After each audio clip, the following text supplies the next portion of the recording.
Alors, bonjour et bienvenue à mon talk sur l'injection SQL. L'injection SQL, comment ça marche? Donc, dans la prochaine heure, on va regarder comment fonctionne l'injection SQL. On va regarder toutes les méthodes pour bien comprendre le fonctionnement. Mais avant de commencer, je me présente. Alors, je m'appelle Sébastien Huneau, alias The Rage. Je suis enseignant en informatique au Cégep de l'Outaouais. J'enseigne les cours de piratage éthique, j'enseigne les cours de serveur Windows, serveur Linux, j'enseigne les cours de programmation, PHP, Android, Python, PowerShell, j'enseigne les cours de scripting. Je suis également instructeur Cisco CCNA et CCNA Sécurité. Donc, on peut voir, là, j'enseigne à peu près tous les cours qui se donnent en informatique au Cégep. Je travaille aussi au CCTT en cybersécurité, le Centre collégial de transfert de technologies Cyber Québec. Puis c'est un centre de recherche spécifique en cybersécurité au Cégep de l'Outaouais. Pour être sûr de bien parfaire mes connaissances aussi, là, je suis une formation, une AEC spécialisée en cybersécurité de soir. Donc, hier soir, j'étais en classe, puis demain, je vais être en classe. Donc, c'est pour être vraiment certain là, de continuer de parfaire mes connaissances. J'ai aussi une expérience précédente au sein du gouvernement fédéral comme programmeur analyste et comme sysadmin. Fait que, on peut voir là, que j'ai quand même un bagage qui est assez complet en informatique. On est ce qu'on appelle, je suis ce qu'on appelle un jack of all trades, fait que je fais à peu près n'importe quoi. Des fois, les gens n'aiment pas ça, les jack of all trades. Moi, je suis personnellement très fier d'être un jack of all trades parce des fois, on va dire jack of all trades, master of none, c'est-à-dire que tu maîtrises à peu près rien. Mais dans mon cas, là, ou dans nos cas, moi, je réponds toujours, oui, mais on est better than most. Fait qu'on a quand même une bonne connaissance sur plusieurs sujets, une meilleure connaissance finalement que la majorité des gens. Donc, soyons fiers d'être des jack of all trades. Le plan de présentation, ben, je vais faire une petite introduction à l'SQL. Donc, si jamais vous n'avez jamais fait d'SQL, ça va vous donner une petite idée à quoi ça ressemble. Je vais faire une introduction à l'injection SQL. On va regarder le metadata des bases de données, donc comment aller chercher le restant de l'information. On va regarder un peu les commandes union, un petit peu de théorie, quelques méthodes d'attaque, donc l'injection SQL standard, l'injection SQL aveugle ou le blind SQL injection.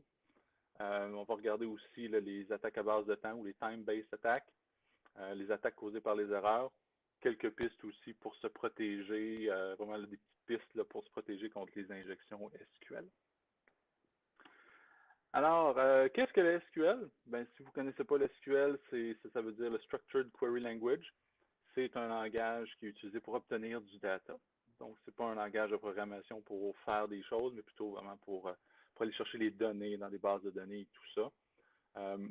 À chaque fois que vous retrouvez des données en quelque part sur Internet ou dans une application, il risque d'avoir une forme de SQL ou un langage similaire. Puis pour le SQL, ben, il y a plusieurs types qu'on va retrouver. Il va y avoir du MS SQL qui est le Microsoft SQL. Il va y avoir du MySQL ou MariaDB qui est sensiblement la même chose. On va retrouver PostgreSQL, il va y avoir SQLite. Il y en a une panoplie. Il y a même du Oracle qui existe, mais je ne connais vraiment pas Oracle. Mais plein de sortes de langages différents. Mais qui vont tous se ressembler quand même. Ça va tout ressembler un petit peu à ça. Donc ici, on a une requête SQL très standard. Les majuscules, les couleurs, ce n'est pas nécessairement important, c'est plus pour aider à comprendre. Mais par exemple, ici, on va avoir un select ID, non description prix. Donc, va me chercher les champs, les colonnes. Vous pouvez penser peut-être à une feuille Excel, pour ceux qui ont jamais fait de base de données. Fait que va me chercher les colonnes ID, non description prix de la table des produits, qui s'appelle TBL produit, à condition que l'identifiant est égal à 4. Donc, grosso modo, ben, retourne-moi le produit dont l'identifiant est 4. Puis si on va voir ça, là, par exemple, si on fait des recherches sur les sites de magasins, on va retrouver ça là, assez fréquemment. Le SQL, ben, c'est utilisé partout sur le web, puis la majorité du temps pour les bonnes raisons. C'est souvent sans danger. On veut aller chercher du data. Hein? C'est très paramétrable, c'est fait pour être comme ça. On veut être capable de donner un peu de pouvoir à l'utilisateur. Fait que l'utilisateur va avoir un contrôle sur la requête qui va être effectuée, ce qu'on ne retrouve pas nécessairement là, dans les autres types de langages. Mais là, ici, là, on va vraiment donner un petit peu de pouvoir à l'utilisateur, puis ça, c'est bien correct. Par exemple, dans des champs de recherche. Hein, si je m'en vais sur le site de Best Buy, puis je vais chercher pour un ordinateur, ben, ma requête à moi va être différente de celle d'une autre personne qui cherche pour un micro-ondes, par exemple. On va retrouver ça dans les formulaires d'inscription, on va retrouver ça dans les formulaires de connexion, donc à peu près n'importe où là, sur Internet, on peut retrouver du SQL en arrière. La majorité du temps, c'est bien correct. Si on regarde un petit exemple en PHP, à quoi ça peut ressembler, donc si je m'en vais sur une page, produit.php avec un paramètre, produit ID est égal à 1, ben, dans mon code PHP, en quelque part, je vais avoir une fonction, c'est getProduct, où je vais avoir un ID qui va être passé. Et finalement, ben, on va avoir le résultat de ma requête qui va être égal à la fonction, mais en passant le paramètre numéro 1, l'ID numéro 1 qui est ici. Et comme on peut voir, ben, la requête, select étoile from tab produit, donc tous les champs, à condition que le ID est ce que moi j'ai spécifié en haut. Et dans l'exemple qui est ici, ben, mon produit est égal à 1. La requête va ressembler à ça, avec vraiment le ID bien spécifique. Et en bas, ben, ça va me donner le produit dont le ID est égal à 1, donc un clavier Octavien Bluetooth. Fait qu'à date, tout est beau. Il n'y a pas de problème. Fait que pourquoi est-ce qu'on parle d'injection SQL aujourd'hui? Ben, on va regarder c'est quoi une injection SQL finalement. L'injection SQL, c'est une requête SQL valide, mais qui est non désirée par le développeur. Donc, on va faire des choses que le développeur ne s'attendait pas de faire. Ça va faire une requête qui est au-delà de sa fonction réelle, puis potentiellement, là, tout dépendamment comment c'est fait, ça pourrait permettre au pirate ou à l'attaquant d'obtenir la totalité des données sur le serveur et peut-être même plus, tout dépendamment comment le serveur a été configuré et comment l'application web est faite. En SQL, on a, ou en fait dans tous les langages de programmation, on a le fameux Hello World. Et en SQL, le Hello World, ça va être un 0 ou 1 égale 1, ou un apostrophe ou 1 égale 1 en apostrophe, sauf le dernier apostrophe. Ça peut être des guillemets, ça peut être des variantes de ça. Donc, on a plusieurs types de Hello World, mais ça a pas mal toute la même saveur. Et pourquoi est-ce que ça consiste en injection SQL? Ben, si on regarde maintenant l'URL que j'ai utilisé pour mon produit, au lieu de mettre juste un chiffre, j'ai mis un petit morceau SQL en vert qui va se traduire à quelque chose comme ça dans ma requête SQL, parce que j'ai écrit dans mon champ 0 ou 1 égale 1. Ça ici, ça va se transformer en SQL comme ça, qui va être une requête valide. Elle va me chercher les informations dont le produit est égal à 0, ou bien 1 égale 1, c'est-à-dire que tout est vrai. Fait que ça va me retourner 100% de l'information dans ma table. Et comme on peut voir en bas, ben, je vais avoir tous les morceaux. Fait que déjà ça, c'est pas très bon, mais on a juste les produits. Hein? Puis j'ai déjà un bouton tous les produits, fait qu'il est où le problème? On peut penser que tout est beau, il n'y a pas de problème. Je veux dire, à date, je n'ai pas attaqué grand-chose. J'ai juste utilisé une deuxième façon d'aller chercher tous les produits. Fait qu'on va regarder, mais on va faire un petit peu de théorie pour être certain qu'on s'en aille vraiment tout à la même place. On va commencer par regarder les métadatas des systèmes de base de données. Donc, comment est-ce qu'une base de données fonctionne, dans quel emplacement est-ce que les données vont être sauvegardées. Puis une fois qu'on va avoir bien compris ça, on va être capable de vraiment bien étendre notre injection SQL au-delà de juste retourner tous les produits finalement. Donc, les systèmes de gestion de bases de données vont prendre tout le metadata des tables puis des bases de données, puis ils vont stocker ça dans des bases de données spéciales puis des tables un peu spéciales. Fait que pour savoir comment fonctionne une base de données, on utilise des bases de données. Avec des simples requêtes, on va être capable de récupérer le nom des autres bases de données, des autres tables, des autres champs. Il va juste falloir qu'on sache finalement c'est quoi le système qui est utilisé. Donc si c'est MySQL, Microsoft SQL, Postgre, SQLite, Oracle et compagnie, c'est comme ça qu'on va être capable de déterminer comment est stockée l'information en arrière. Par exemple, si j'utilise MySQL, ben, on va aller chercher ça dans une base de données qui s'appelle Information Schema. Si le back-end, c'est du Microsoft SQL, je vais aller chercher ça dans Master et toutes les autres, je les avais ici.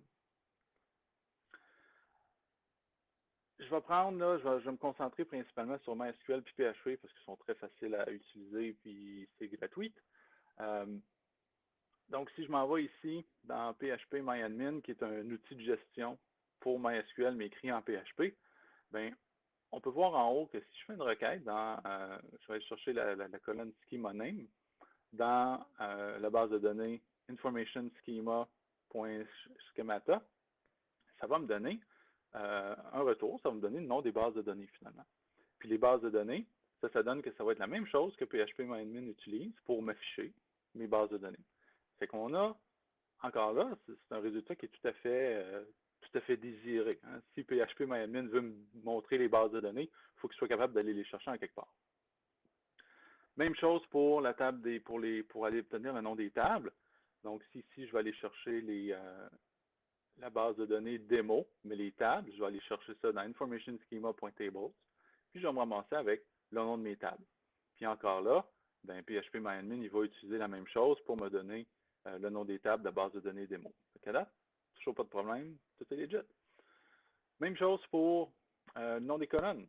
Mais là, on va aller chercher ça dans informationschema.columns, à condition que la table s'appelle démo.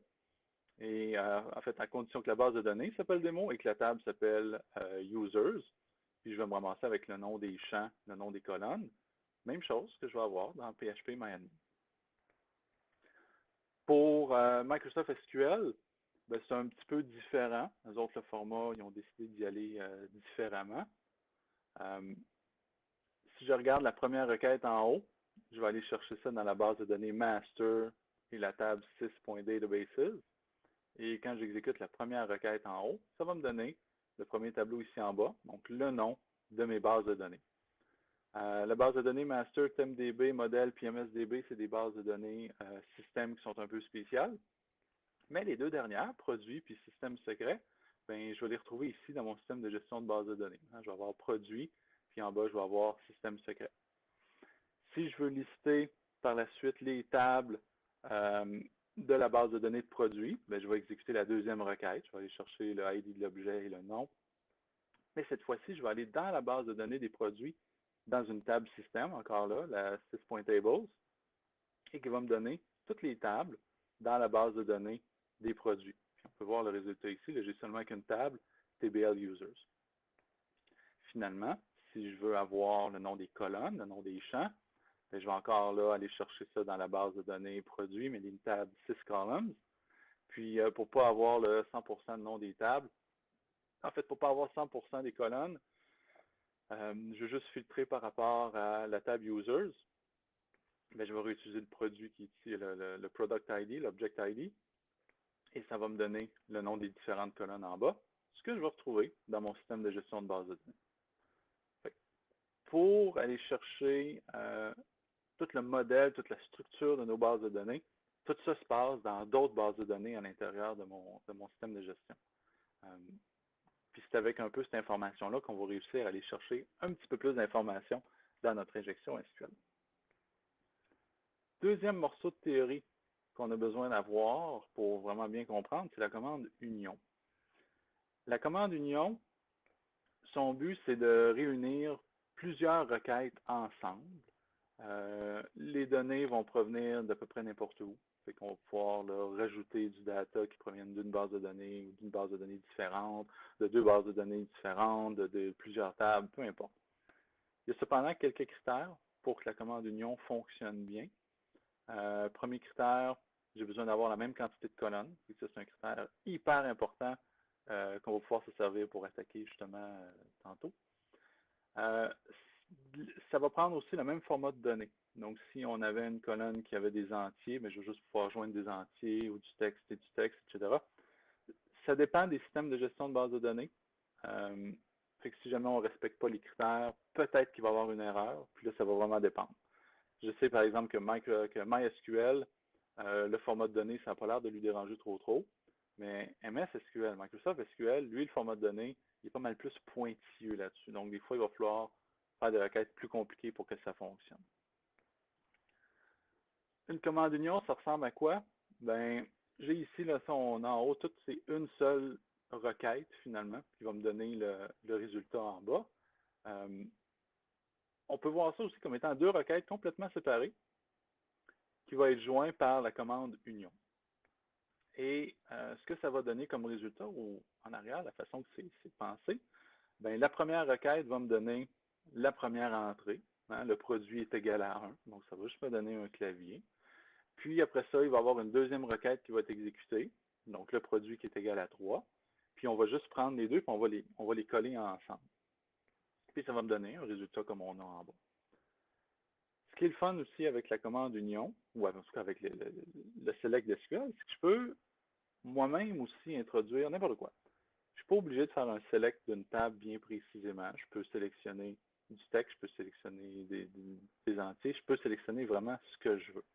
Donc ici, là, on a un deuxième exemple où je vais avoir la première ligne en haut qui va aller chercher le produit numéro 1, finalement. Bon, encore là, mon clavier. Mais la deuxième requête va me chercher la réponse ultime à la question de la vie, l'univers et le reste. Puis ça va venir le coller en dessous. Donc, je peux vraiment mettre n'importe quoi, puis ça va apparaître finalement là, dans mon résultat de requête. Donc, on va récapituler un petit peu, parce qu'on a pas mal fini le bloc théorique. On va juste récapituler, voir ce qu'on a appris ou ce qu'on sait. Euh, Première chose qu'on sait dans notre application, ben, je peux faire exécuter du code SQL comme moi je veux dans mon application web. Je vais le contrôler. On connaît maintenant comment fonctionne la structure des bases de données, aller chercher des tables spéciales, comment aller chercher le nom des colonnes. Fait que ça, on sait ça. On peut lister la structure des bases de données avec du SQL. Puis là, on a vu un petit peu comment ça fonctionne. Puis on a appris avec la commande union comment est-ce qu'on peut inclure des données qui proviennent d'autres tables ou d'autres bases de données.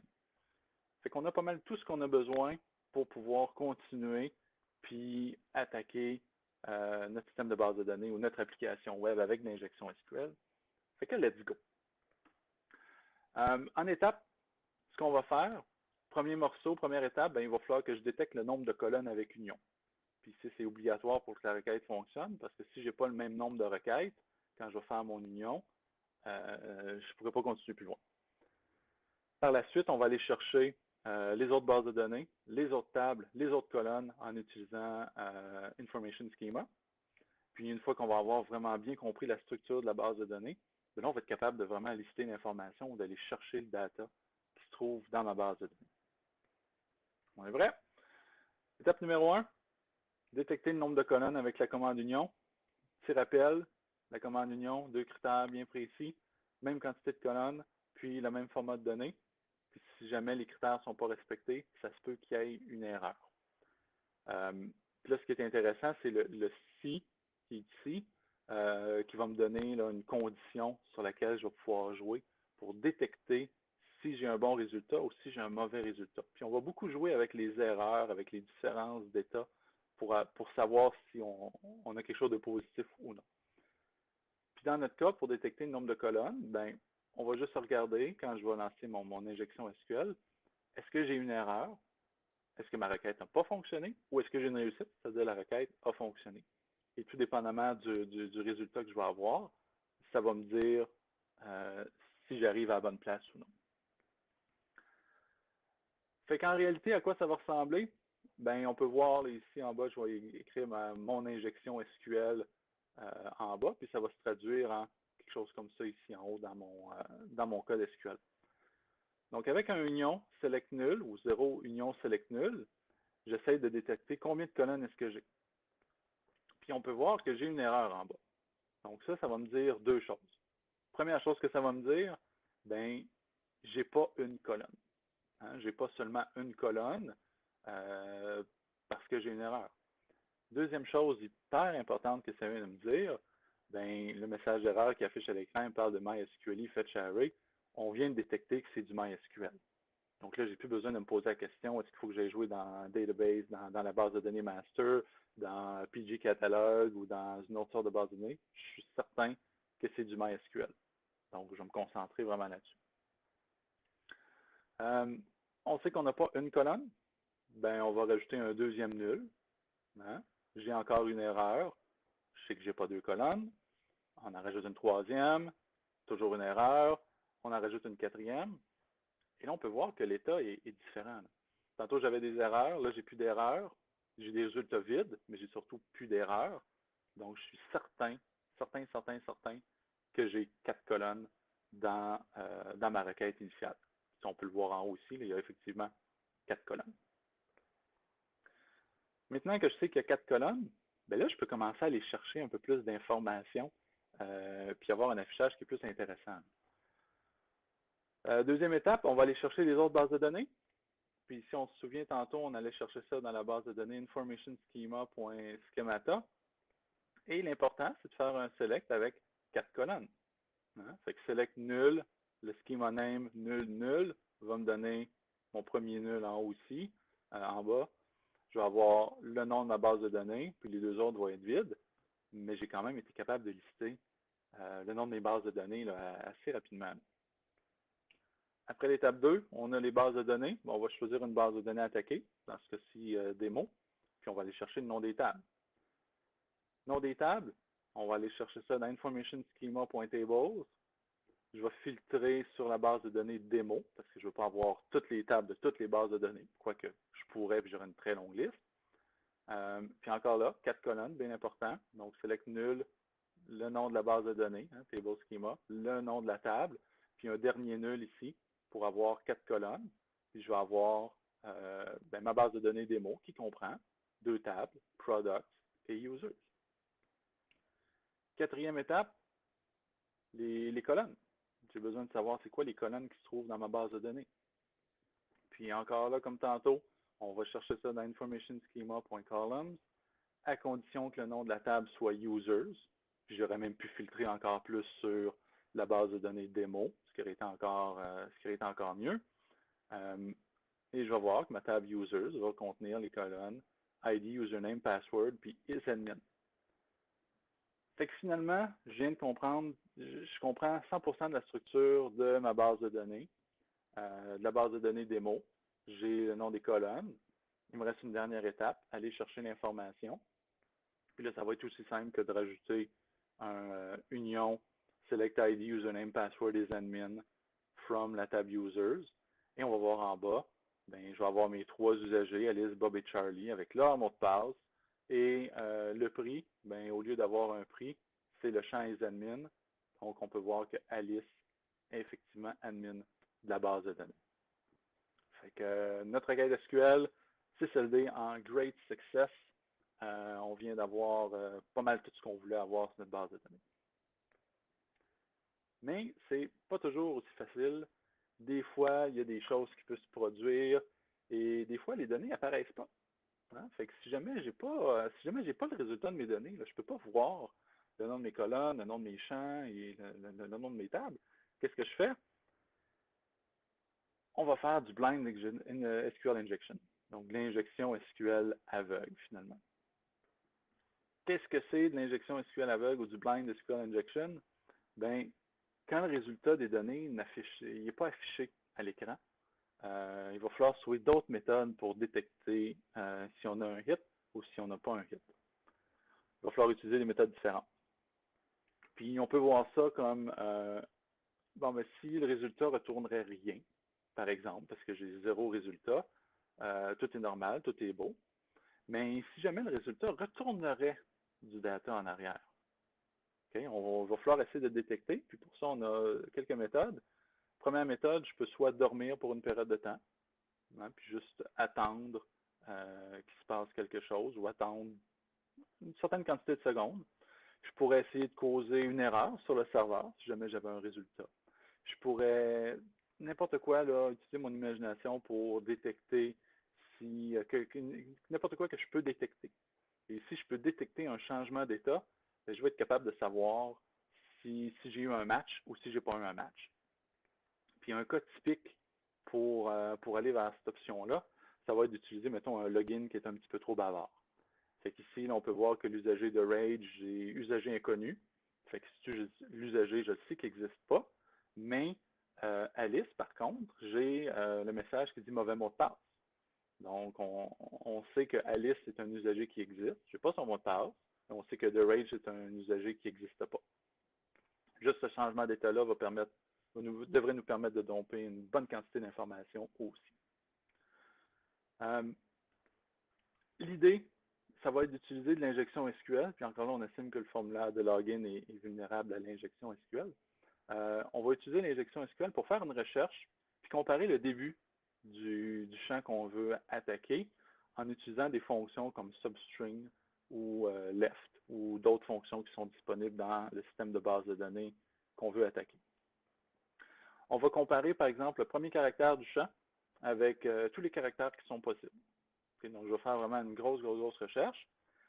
Et dans le cas de mon login, si le message me dit usager inconnu, ben, je sais que ça aurait retourné rien en arrière. Donc, si ça ne retourne rien, c'est usager inconnu, ben, il n'y a aucun usager qui va débuter avec la lettre que j'ai essayée ou avec le caractère que j'ai essayé. Par contre, si le message c'est mauvais mot de passe, ben, je sais qu'il va y avoir un usager qui va débuter par cette lettre. Un ou plusieurs usagers qui vont débuter par la lettre. Donc, je sais que j'ai un match. Après ça, qu'est-ce qu'on fait? Rinse and repeat. On continue avec la deuxième lettre, la troisième lettre, la quatrième lettre, jusqu'à temps qu'on arrive à la fin avec le résultat complet, finalement. À quoi ça ressemble? Ben, dans ce cas-ci, on va faire une recherche pour un usager qui débute par la lettre D. La requête SQL en arrière est un petit peu différente. On cherche pour du texte. Fait que remarquez là, que dans mon champ, j'ai été obligé de commencer par un apostrophe pour pouvoir fermer ici la comparaison avec le username puis du texte. Et à la toute fin, ben, j'ai ouvert mon apostrophe pour la comparaison, mais je ne l'ai jamais fermé parce que la façon que le code a été programmé dans l'exemple ici, il ferme automatiquement avec un autre apostrophe. Donc, si je veux avoir une requête valide, moi, je dois juste contrôler ce qui se trouve dans le milieu. Il y a plein d'autres façons d'arriver au même résultat avec des méthodes différentes, mais c'est une façon facile pour vraiment bien comprendre ce qui se passe. Donc ici, est-ce qu'il y a un usager qui débute par la lettre D? Ben, on va comparer avec un OR. Je vais aller chercher le champ username. Je vais commencer au caractère numéro 1. Je vais prendre le premier caractère, puis je fais une comparaison à savoir s'il commence par D. Le symbole de pourcentage, c'est un wildcard, c'est pour dire que n'importe quel caractère, c'est l'astérix finalement dans tous les autres langages, dans la majorité des autres langages. Et le résultat qu'on a, j'ai usager inconnu, donc ça me confirme qu'il n'y a aucun usager dans la table qui commence par la lettre D. Si j'essaie par contre avec la lettre A, là, j'ai juste changé mon résultat de recherche, ben, mon message est différent. Là. Je suis rendu avec mauvais mot de passe. Tantôt avec la lettre D, usager inconnu, j'en ai pas. Ici, mauvais mot de passe, j'en ai un. Je ne sais pas c'est qui, mais il y a au moins un usager qui commence par la lettre A. OK. Ben, on fait quoi maintenant qu'on a cette information-là? Qu'est-ce qu'on sait? On sait qu'on a un usager qui débute par la lettre A. OK. Prochaine étape, ben, on va juste tester maintenant la deuxième lettre. On va chercher un usager qui débute par AA, AB, AC, en utilisant la même méthode, jusqu'à temps qu'on ait un match. Fait que, let's go. Est-ce qu'on a un usager qui commence par les lettres AA?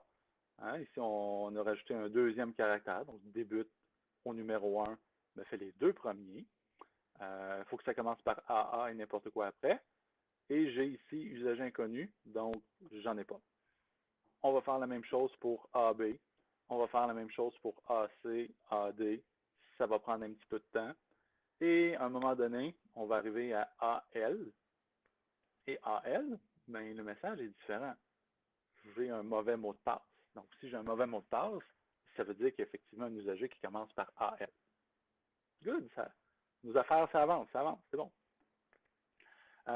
Prochaine étape, qu'est-ce qu'on sait? Ben, on sait qu'il y a un usager qui commence par AL. Fait qu'on fait quoi après? On recherche un usager qui commence par ALA, ALB, ALC, en utilisant les mêmes méthodes, la même façon. Fait qu'on y va. Mais si on fait ça à la main, ça va être long. Fait qu'il doit avoir absolument une meilleure façon. Et moi, quand je vois que je suis obligé de répéter les choses plus que 2-3 fois, je me dis que je me tourne vers du scripting. Donc, on va utiliser, moi dans mon cas, je vais utiliser Python, parce que chaque fois que j'ai quelque chose à exploiter ou à scripter rapidement, c'est du Python que j'utilise. C'est la totalité du script en passant, c'est pas, il n'y a rien qui est tronqué, là. C'est 100% du script. Pour voir ici, là, je vais aller chercher tous les caractères qui sont affichables, mais dans mon cas, je vais enlever l'apostrophe parce qu'elle me cause des problèmes. Je vais enlever aussi le symbole de pourcentage parce qu'il me cause des problèmes. Pour simplifier l'exemple, j'ai juste décidé de les enlever, simplement. Mais sinon, ben, il y aurait des façons d'aller vraiment faire des recherches pour ces caractères-là aussi, important, là, surtout pour les mots de passe, par exemple. Donc, je vais faire une boucle infinie, puis pour chaque caractère qu'il y a dans la liste des caractères, c'est-à-dire l'alphabet minuscule, majuscule, les chiffres, les symboles particuliers, n'importe quoi que je peux écrire, les espaces. Donc, pour chaque caractère, je vais faire un essai pour faire mon login, finalement, un post. Puis, je vais aller comparer le premier caractère avec combien de caractères que je connais déjà. Puis, je vais le comparer à ce que j'ai déjà absorbé comme information. Si jamais j'ai le mot usager inconnu, hein, puis ça c'était mon injection SQL qui est ici. Puis en bas, ben, je vais faire une vérification. Donc, si je trouve usager inconnu dans ma page, ça veut dire que j'ai pas eu le match. Donc, ce n'est pas un caractère qui est valide. Par contre, si j'ai pas eu usager inconnu, puis que j'ai eu mot de passe incorrect, ben mon caractère que j'ai utilisé, il est bon. Donc, je vais le sauvegarder, puis on va recommencer à la prochaine étape. À quoi ça ressemble? Vous allez voir, ça va assez vite. Fait que regardez en bas à gauche, je vais lancer mon attaque. Puis là, c'est sûr, ça va très vite parce que je suis en local. Mais on peut voir là, que il passe à travers tous les caractères. Puis quand il y a un match, il passe au prochain. Okay? Mettons, je le lance une deuxième fois, là, parce que c'était quand même assez vite. Vous remarquerez qu'il va vraiment essayer tous les caractères un par un. Puis quand il détecte quelque chose, il passe au suivant. OK. Fait que ça va quand même très bien. Je triche parce que j'utilise déjà, je connais déjà la colonne username. Oui, c'est vrai. Mais qu'est-ce que je ferais si je voulais détecter qu'il y avait une colonne username? Bien, je vais refaire les mêmes étapes qu'on a faites précédemment. Je vais aller chercher avec une commande union, je vais aller chercher informationschema.schemata, puis je vais comparer avec le schema name pour aller chercher le nom des bases de données, puis éventuellement le nom des tables. Fait que là, première requête, ben, démo, je sais qu'il y a une base de données qui s'appelle démo. Fait que je vais juste filtrer pour dire, ben, continue ta recherche, mais je ne veux pas rien savoir de démo. Fait qu'on va avoir après ça là, la deuxième base de données qui va commencer à apparaître, Information Schema, fort probablement. Parfait. Fait qu'on va filtrer celle-là aussi, on va l'enlever. On va juste rajouter une autre condition. Je ne veux pas avoir cette base de données-là non plus. Puis on va juste continuer comme ça jusqu'à temps qu'on ait plus de résultats. Ça veut dire qu'on va avoir eu 100% des bases de données. Puis là, j'ai magasin 1 qui vient d'apparaître. Fait qu'on vient d'avoir un peu plus d'informations. C'est sûr que si on voulait lister ça de façon plus automatisée, là, je ne le ferai pas manuel comme ça, mais il faut vraiment bien comprendre ce qui se passe en arrière. Qu'est-ce qu'on vient de faire? On vient de recréer finalement l'outil SQL Map. C'est pas mal ça qu'on vient de faire en quelques lignes de Python. Ça un petit peu, là. pas tant que ça. Fait qu'on vient de faire un petit peu. Tout ça a été causé parce qu'on avait un message d'erreur pour deux choses. Un, parce qu'on avait une injection SQL qui était possible, mais aussi parce qu'on avait un changement d'état. Je pouvais détecter un usager invalide versus un mot de passe incorrect, fait que ça pouvait me donner des indices. Fait que, OK, on va réparer le problème. On va mettre un message super générique. On ne corrige pas l'injection SQL, on fait juste mettre un message générique. Fait que ça veut dire que mon attaque, elle va arrêter de fonctionner. Je ne pourrai plus détecter si c'est bon ou si c'est pas bon. Fait que tout est beau. Hein? Tout est beau. Il y a où le problème dans ce cas-là? Ben, le problème, c'est qu'on va aller avec je pense que c'est une de mes attaques favorites, juste de la façon que ça fonctionne, c'est les time-based attaques. Donc, au lieu de se baser sur un mauvais résultat, on va utiliser la latence, on va utiliser l'attente, on va utiliser le temps, finalement, pour savoir si on a un bon résultat ou si on a un pas bon résultat. On va utiliser deux autres morceaux, deux fonctions ou deux instructions de plus pour détecter où est-ce qu'on est rendu. Donc, la fonction sleep qui va nous faire attendre un certain nombre de temps et la fonction, l'instruction select case qui va nous permettre de faire des conditions. On va encore comparer le premier caractère avec chaque caractère possible. Donc, c'est le même substring ou left, dépendamment du système qu'on va utiliser. Mais là, la détection va être un peu différente. Si j'ai une réponse immédiate, ben on va se dire le caractère n'est pas bon, je vais juste l'ignorer. Par contre, si j'ai une latence ou une attente de X secondes, ben là, ça veut dire que je vais avoir un résultat qui est viable, puis je vais pouvoir rajouter mon caractère à ma liste. On fait juste utiliser une méthode de détection qui est différente. Fait que, let's go. On commence ça. Mais on va faire encore un tout petit peu de théorie, juste pour être certain qu'on comprenne bien, là, surtout au niveau du select case. Fait que, un exemple super simple d'un select case. Ben, un select case, c'est la commande if dans la majorité des langages de programmation, ou la commande switch aussi, là, qui va être pas mal l'équivalent.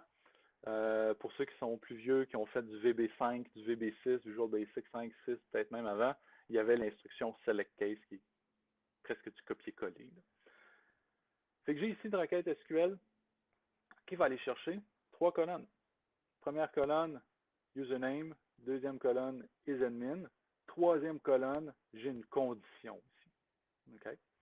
Et la condition me dit, quand le champ isAdmin est égal à 1, j'aimerais ça que tu affiches admin. Sinon, j'aimerais ça que tu affiches usager.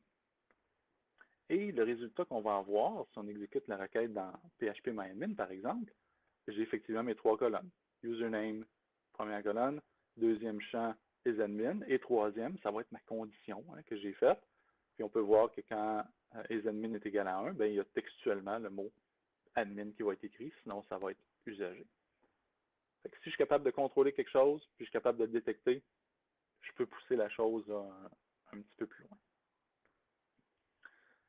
Notre vecteur d'attaque, ça va être d'utiliser un select case accompagné d'un sleep. C'est ça qui va vraiment nous permettre de bien détecter la chose. Première chose, première étape, on va lancer la requête, puis on part le chronomètre. Ensuite, s'il y a une pause de 3 secondes, dans l'exemple qui est ici, ça veut dire que j'ai eu un admin. Parce que ça le dit, là, case when isAdmin est égal à 1, sleep 3. Fait que si c'est un admin, attends 3 secondes. Si c'est pas un admin, nul, affiche rien. Fait que si j'ai une pause de 3 secondes, c'est un admin. Si la réponse vient immédiatement, ben, je sais que c'est pas un admin. Okay? Fait que ça va être le vecteur d'attaque qu'on va utiliser pour essayer d'aller chercher le restant de l'information quand on n'a pas d'information, quand on n'a pas des résultats qui s'affichent intéressants. Notre requête SQL va devenir un petit peu plus grosse, cette injection. J'ai encore mon union. J'ai encore le select avec le même nombre de champs, 1, 2, 3, 4, mes 3 premiers, puis le quatrième, c'est mon select case. Je vais encore utiliser substring avec le username 1, 1, donc commence au premier caractère, va en chercher 1, puis je compare avec la lettre D. Est-ce qu'il y a un usager qui commence par la lettre D? Si oui, sleep 3 secondes, sinon, affiche 4, juste pour dire que j'ai une requête qui est valide, puis qui ne va rien me donner comme résultat. Et dans ce cas-ci, je vais avoir aucune attente. Ma réponse va venir tout de suite. Donc, j'ai aucun usager qui va commencer par la lettre D. Par contre, si je vais avec la lettre A, puis là, on sait déjà que la liste existe, mais quand je vais lancer mon injection SQL ici dans le formulaire de connexion, bien, je vais avoir une attente de 3 secondes. Fait que je vais rentrer ma requête SQL, je vais faire connexion, ça va attendre 3 secondes, ça va charger. Après ça, ça va me dire que l'usager connexion invalide, mais j'ai quand même eu l'attente de 3 secondes. Donc, ça me dit qu'il y a un usager, un ou plusieurs usagers, qui commencent par la lettre A. À quoi ça ressemble? On va le voir bientôt, mais finalement, qu'est-ce qu'on sait? Ben là, on sait qu'on a un usager qui commence par la lettre A. Et ça, c'est merveilleux. Prochaine étape? Ben, vous voyez venir, hein? On va rechercher un usager qui commence par AA, AB, AC. On va utiliser la même méthode. C'est les mêmes affaires que tantôt. C'est la même affaire, c'est juste notre méthode de détection qui est un petit peu différente. Notre script va changer légèrement, vraiment pas beaucoup. Donc, on va utiliser, on va rajouter un try except. Donc, on va faire finalement crasher notre script volontairement en utilisant un timeout. Et en faisant crasher notre script, on va pouvoir capturer l'exception. C'est lui qui va nous déterminer si c'est avec cette méthode de détection-là qu'on va savoir si l'usager est valide ou pas valide. Donc, ici, je vais faire encore mon post. Avec un timer de 2 secondes, je vais envoyer mon injection SQL de la même façon que tantôt, mais ici, je vais faire un sleep de 3 secondes. Okay? Mais mon timer est de 2. Et c'est super important d'avoir, ici, il va falloir jouer avec les chiffres un peu pour avoir des bons résultats. Hein? Parce que si ma requête, elle se fait envoyer, et que ça ne sleep pas, donc mon timeout ne va pas arriver, je ne vais pas avoir d'erreur, mon caractère n'est pas bon parce que j'ai une réponse tout de suite. Par contre, si mon caractère est valide, mon caractère de recherche, il va avoir un sleep de 3 secondes et il faut que le sleep soit plus élevé que mon timeout. Okay? Si mon sleep est plus élevé que mon timeout, donc attend 3 secondes, OK, mais mon script Python lui attend juste 2 secondes. Puis après 2 secondes, il crash. S'il crash, ça veut dire qu'il y a eu un sleep. S'il y a un sleep, ça veut dire que mon caractère est bon. Donc, c'est un petit peu différent. Ma méthode de détection, c'est vraiment basé sur le temps puis sur un crash au lieu de faire une détection par rapport au texte. À quoi ça ressemble? Ben, encore là, en bas à gauche, vous allez voir, c'est un petit peu différent. Ben, c'est très semblable. À chaque fois que je vais avoir un bon caractère, vous allez voir, le script va faire une pause de 2 secondes, le temps que le timeout expire puis qu'on passe au prochain. Puis, vous pouvez même remarquer, là, moi, j'ai utilisé un sleep de 4, mais on a quand même eu là, un bon match. À chaque caractère, il y a une pause, fait qu'on sait qu'on a un match correct. Puis encore là, j'utiliserai la même méthode pour aller chercher le nom de mes tables, le nom de mes colonnes dans Information Schema. Ce serait le même principe. Okay. Il nous reste l'injection causée par les erreurs. Donc, peut-être qu'il va y avoir des filtres qui vont être mis en place dans la base de données pour empêcher les sleeps. Parce qu'avec les sleeps, ce qui est intéressant ou non, tout dépendamment de ce qu'on se trouve, c'est qu'on pourrait faire un sleep 5 minutes, puis rendre peut-être le serveur inaccessible faire un DOS finalement. Okay? Des fois, il va peut-être avoir des faits. Je vais dire non, sleep, c'est pas une méthode que tu as le droit d'utiliser. Ça me prend d'autres façons de détecter si j'ai un match ou si j'ai pas eu un match. On va reprendre sensiblement le même principe que pour un sleep, avec le select case, avec le substring, même affaire. Mais au lieu de faire dormir le serveur pour une période de temps, on va vérifier s'il y a une erreur. Donc, si on a un match, tantôt on faisait sleep, mais là, ce qu'on va faire, c'est qu'on va causer une erreur fatale sur le serveur, puis on va détecter cette erreur. Quand on n'a pas de match, on ne cause pas d'erreur, fait que tout continue comme dans du beurre. Puis on pourrait utiliser, par exemple, le code d'état du serveur web, à savoir est-ce qu'on a eu un 200, un status code 200 ou un status code 500, par exemple. Ça pourrait être une méthode qu'on pourrait utiliser.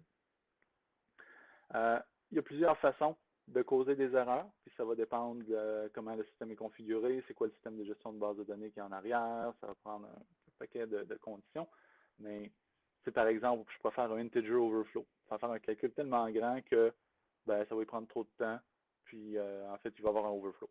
Ça pourrait être assez d'utiliser une fonction qui est refusée. Donc, si je veux utiliser XP Command Shell sur Microsoft SQL, si je n'ai pas le droit, ça va crasher. Ça pourrait être un mauvais type de données. Hein, je rajoute du texte dans un champ d'entier, un champ de nom, ça va être refusé. Valeur interdite dans un champ, un nul dans un champ requis. Fait qu'il y a plein de façons de causer des erreurs. Puis ça va encore là dépendre du système qui est dans le back-end, puis de ce qui est permis d'utiliser dans notre fonction SQL. Je reprends les mêmes exemples de tantôt.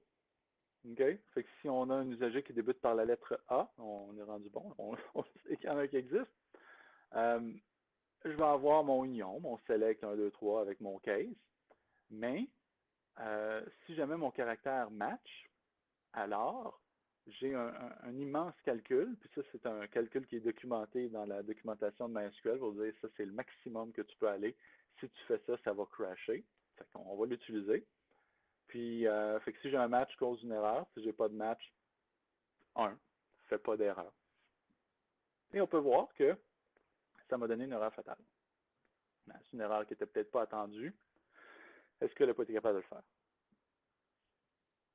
On va utiliser encore du scripting, parce que je ne vais pas faire ça à la main. On va automatiser les choses un peu. Le scripting, pour chaque caractère qu'on va retrouver, encore une fois, je vais faire mon post, je vais envoyer mon erreur qui est ici. Mais juste pour faire différent, j'ai décidé d'utiliser le status code pour faire ma vérification. Fait que si le status code n'est pas 500, je n'ai pas d'erreur. Donc, ce n'est pas un caractère qui est valide. Je fais juste passer au suivant. Puis sinon, là, je vais le rajouter. C'est vraiment le même principe qu'on a depuis tantôt en détection d'état. C'est juste que l'on utilise un état qui est différent. Puis, là, c'est sûr, j'utilise Status Code 500 pour l'exemple qui est ici, mais ça pourrait être redirection versus pas redirection. Ça pourrait être. Dès que vous êtes capable de détecter un changement d'état, on est capable de savoir si on a un match ou si on n'a pas un match. Fait qu'on est capable de savoir qu'on a un bon caractère ou pas un bon caractère. C'est vraiment ça, là, le mot. C'est vraiment ça l'important. Détecter un changement d'état. Petit bonus, juste parce que, hein, c'est le fun d'avoir des petits bonus. Mettons qu'on a un scénario idéal avec Microsoft SQL Server. Puis là, je ne dis pas que c'est pas impossible avec d'autres systèmes, mais c'est pour faire différent, là, je pensais que ça serait intéressant.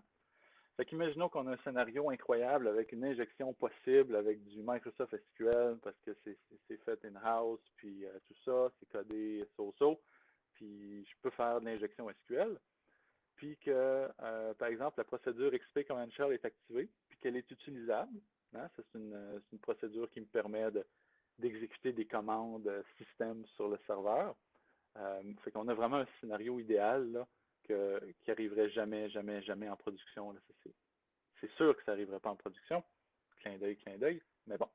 À quoi ça pourrait ressembler? Ben, on va de 1 confirmer qu'on a bien 4 colonnes, puis vu que c'est du Microsoft SQL, il est plus picky sur les types de données, c'est pour ça que je mets des apostrophes. On a confirmé qu'on a de l'injection SQL possible. On va rendre un peu là, notre espace de travail plus intéressant en agrandissant notre champ de recherche. Ça va être beaucoup plus facile à lire. Puis on va s'amuser avec une requête SQL qui est un peu différente. Donc, vous pouvez voir que j'ai un reverse shell qui s'en vient. Puis, l'autre bord, on va se partir un serveur web en Python, puis un Netcat. On va juste attendre que la requête s'en vient. Puis, si tout va bien, on va avoir un résultat qui est quand même intéressant. Donc, juste comme ça, je pourrais avoir un reverse shell sur mon serveur avec le service MS SQL Server. Okay. Là, on est vraiment là, dans le scénario parfait, là, mais c'est jusque-là que ça peut amener si c'est mal configuré ou si c'est pas si les mesures de sécurité ne sont pas vraiment bien appliquées. Fait que, OK, tout ça c'est bien beau, mais comment est-ce qu'on peut se protéger contre ces attaques-là ou en tout cas réduire la surface d'attaque et essayer de le prévenir le plus possible? Je donne des pistes de solutions, mais petit disclaimer, d'un, je ne suis pas un expert en sécurité informatique de tout ça. Moi, je suis plus dans le j'aime ça casser des affaires. Moi, les réparer, ça m'importe peu, bien souvent. Là. Bientôt, ça va m'importer, mais à date, je casse les affaires. C'est une liste qui n'est pas exhaustive. Là. Il y a plein d'autres façons là, de pouvoir se protéger contre ça, puis probablement des bien meilleures façons que ce que je vais vous lister, mais ça, je dirais que c'est quasiment le bare minimum. Puis oui, bien important, effectuer des tests. Essayez de casser vos propres systèmes. Puis lancez donc SQL Map sur vos systèmes en développement. Là. Comme ça, vous allez savoir si vous êtes en train d'introduire, sans le vouloir, des bugs ou des problèmes futurs. Première piste de solution, ben ça, tant qu'à moi, on devrait tout le temps appliquer ça. Là, ne jamais faire confiance aux données entrées par un usager. Utilisez les fonctions de protection de votre langage ou de votre framework. Utilisez un système ORM, Object Relational Model, je pense. Ça utilise des objets. Donc, ça va être beaucoup plus sécuritaire. Utilisez des procédures stockées, utilisez des déclarations qui sont préparées dans vos langages. Si je donne un petit exemple avec MySQL, ben, premier exemple, c'est très mauvais. Là. On peut voir qu'on a notre requête ici et le résultat est directement plugué dans ma requête SQL. Puis c'est exactement ce problème-là qui a fait qu'on a pu passer toute le temps ensemble et j'ai pu hacker mon application. C'est une requête comme ça. Okay? Fait qu'on donne un contrôle absolu à l'usager. Puis ça, il ne faut jamais faire ça. Quelque chose qui est mieux, ben, je vais utiliser les modèles, je vais utiliser les fonctions d'objets en PHP, ça fait longtemps qu'ils sont là. Puis on va utiliser une déclaration préparée. Donc j'ai mon select, j'ai ma même requête, mais je vais mettre un point d'interrogation au lieu de la valeur du username. Et je vais utiliser le bind param, dire c'est un string, puis plug donc ça. Puis bind param, lui, en arrière, il va s'occuper de tout bien filtrer les affaires, il va s'occuper de mettre les apostrophes comme il faut, de faire du escaping qui a du bon sens. Il devrait rendre ça sécuritaire.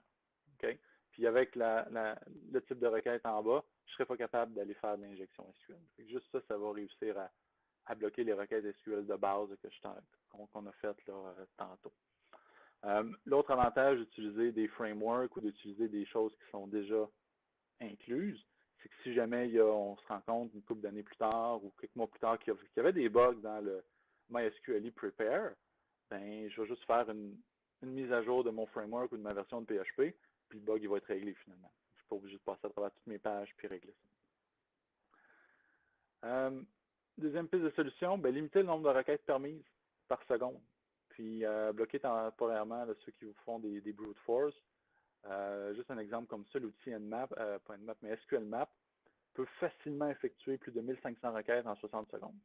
Puis je ne sais pas pour vous autres, mais moi, quand je fais une recherche pour quelque chose chez Best Buy, je fais pas 1500 requêtes en 60 secondes. Tu sais, j'en fais une, deux, trois peut-être, pas bien plus. OK? Donc, servez-vous du rate limiting sur vos serveurs, vous allez vraiment limiter les attaques de type brute force, en plus de limiter d'autres sortes d'attaques aussi. Puis juste pour le fun, là, tantôt, quand on est allé chercher Alice avec le script, ça a pris environ 50 requêtes. Juste pour ça. Juste pour trouver le un username Alice, c'était 50 requêtes. Puis tout avant, il y avait eu le travail d'aller chercher le nom des bases de données, le nom des tables, le nom des colonnes. Donc, imaginez que le nombre de requêtes, s'il y en a beaucoup, juste mettre du rate limiting, ça va aider beaucoup. Troisième piste de solution, utiliser un WAF, un Web Application Firewall avec votre serveur web. Ça pourrait être là, juste mode security sur la page, puis vraiment le configurer comme il faut. Juste ça va aussi là, aider quand même grandement la sécurité. Ça se peut qu'il y ait eu des oublis. Ça se peut que vous avez fait une migration de votre application non sécuritaire, puis on est en train de changer, puis il y a une ou deux fonctions qu'on a oubliées. Ben, les hackers ils vont peut-être les trouver ces fonctions-là. Donc, notre Web Application Firewall, lui, devrait être en mesure de protéger contre les quelques fonctions qu'on a oubliées. Ça ne veut pas dire de juste utiliser un WAF puis de coder n'importe comment, là, parce que même un WAF, ça peut se contourner sans trop de misère, mais c'est une mesure de plus. C'est mieux d'en avoir une que de ne pas en avoir une, finalement. Là. Si ça peut éliminer les script kiddies qui ne savent pas comment le contourner, ben coudonc, tant mieux, ça sera déjà ça de gagner. Et quatrième piste de solution, ben, séparer les accès et n'attribuer que le minimum de permissions à vos usagers de base de données. Donc là, c'est vraiment l'usager qui est utilisé à la connexion. Utiliser des usagers différents, puis essayer de bien séparer tout ça ensemble. Un usager de base de données différent n'ayant que les droits nécessaires. Puis la grosse majorité du temps, là, nos usagers de base de données n'ont besoin que de lecture et écriture. Pour la grosse majorité des choses, c'est juste ça qu'ils ont besoin. Si jamais vous avez des besoins particuliers, par exemple, modifier le schéma avec l'installation de WordPress, parce que WordPress il va créer votre base de données, créer vos tables et tout ça, ben c'est correct. Vous utilisez l'usager, puis donnez-lui les permissions, juste pour pouvoir faire votre installation. Puis une fois que c'est fini, enlevez les privilèges de modification du schéma.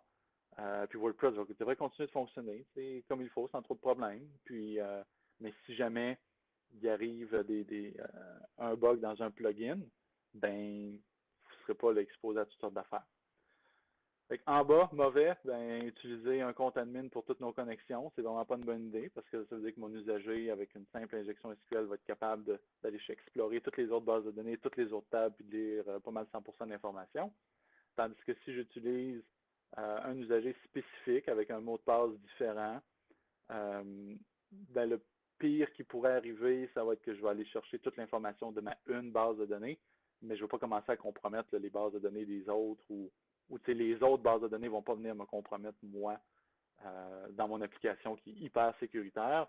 Ben, je ne veux pas que le forum des pigeons de l'Asie de l'Est vienne hacker mes affaires parce qu'on utilise le même usager partout. Fait que c'est 4 pistes de solutions. Il y en a plein d'autres, comme je vous dis. Je ne suis pas un expert de la défensive, mais ça fait au moins ça de plus. J'espère que vous avez apprécié. Si vous avez des questions, des commentaires, venez me voir sur Discord de Rage, sur le serveur du Hackfest, assez actif. Et sur ça, ben, je vous souhaite une bonne conférence, un bon restant d'après-midi, puis un bon CTF.